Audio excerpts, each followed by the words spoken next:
এদিকে মহেশতলা কাণ্ডে নাম জড়ালো আরএসএস কর্মীর। ধৃতদের মধ্যে একজনের নাম নবীন চন্দ্র রায়, তিনি সক্রিয় আরএসএস কর্মী দাবি ডায়মন্ড হারবারের পুলিশ সুপারের। কিছুক্ষণ আগেই সাংবাদিকদের মুখোমুখি হয়েছিলেন ডায়মন্ড হারবার পুলিশ জেলা সুপার এবং তিনি জানিয়েছেন ধৃতদের মধ্যে একজনের নাম নবীন চন্দ্র রায়, তিনি আরএসএস কর্মী। মহেশতলা কাণ্ডে নাম জড়ালো আরএসএস কর্মীর। নবীন চন্দ্র রায় যাকে গ্রেপ্তার করা হয়েছে তিনি সক্রিয় আরএসএস কর্মী দাবি ডায়মন্ড হারবার জেলা পুলিশের। বিক্রম দাস আমাদের প্রতিনিধি রয়েছেন আমাদের সঙ্গে। বিক্রম, এই নবীন চন্দ্র রায় তার সম্পর্কে কি বলল পুলিশ?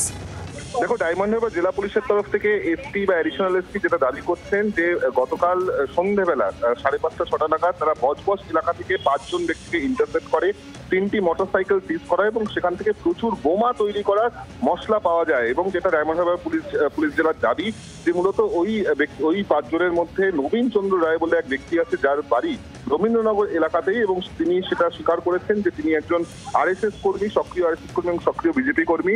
যদিও পুলিশের তরফ থেকে যেটা বলা হচ্ছে যে কি কারণে বা কি উদ্দেশ্যে এই বোমার মশলাগুলোকে নিয়ে যাওয়া হচ্ছিল, কোথায় নিয়ে যাওয়া হচ্ছিল এবং কি কারণে নিয়ে যাওয়া হচ্ছিল তা কিন্তু খতিয়ে দেখা হচ্ছে। পাশাপাশি রবীন্দ্রনগরে গতকালের হিংসার ঘটনা এবং এই বোমার মশলা উদ্ধারের ঘটনার মধ্যে কোনো রকম কোনো যোগসূত্র আছে কিনা তাও কিন্তু খতিয়ে রাখা হচ্ছে জেলা পুলিশের তরফ থেকে। আপাততভাবে নবীন চন্দ্র রায় তাকে পুলিশ হেফাজতে পেয়েছে এবং তাকে জিজ্ঞাসাবাদ করে বা আরো 4 জনকে জিজ্ঞাসাবাদ করে এই বোমার মশলা কোথায় নিয়ে যাওয়া হচ্ছিল, কি উদ্দেশ্যে নিয়ে যাওয়া হচ্ছিল তা খতিয়ে দেখা হচ্ছে, তা জানার চেষ্টা করা হচ্ছে, এমনটাই আমরা পুলিশ সূত্রের বা পুলিশের তরফ থেকে দাবি করা হচ্ছে। বিক্রম, ধন্যবাদ। নবীন চন্দ্র রায় আরএসএস কর্মী, তাকে গ্রেপ্তার করেছে পুলিশ, কি জানিয়েছে ডায়মন্ড হারবার জেলা পুলিশ শোনাবো আপনাদের।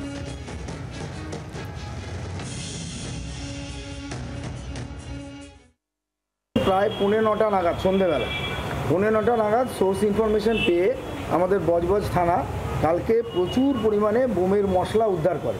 এই সময় আমরা 5 জনকে ইন্টারসেপ্ট করে ধরতে সক্ষম হই। এদের মধ্যে নবীন চন্দ্র রায় বলে একজন ভদ্রলোক আছেন, তিনি জানিয়েছেন যে তিনি একজন সক্রিয় আরএসএস কর্মী এবং সক্রিয় বিজেপি কর্মী। রামনবমীর দিন বাটা মোড়ে, যে আপনারা জানেন যে সেখানে আমাদের পুলিশের একটা ব্যারিকেড করা ছিল, আমরা একটা রুট ঠিক করে দিয়েছিলাম, সেখানে কিছু তর্ক বিতর্ক হয়, সেইখানে তাকে দেখা গেছে, তার ভিডিও ফুটেজ আমাদের কাছে রয়েছে এবং তিনি পুলিশের ব্যারিকেড ছুঁড়ে ফেলছেন, এটা আমাদের দেখা গেছে। বাংলার আওয়াজ, বাঙালির আবেগ, জি 24 ঘন্টা।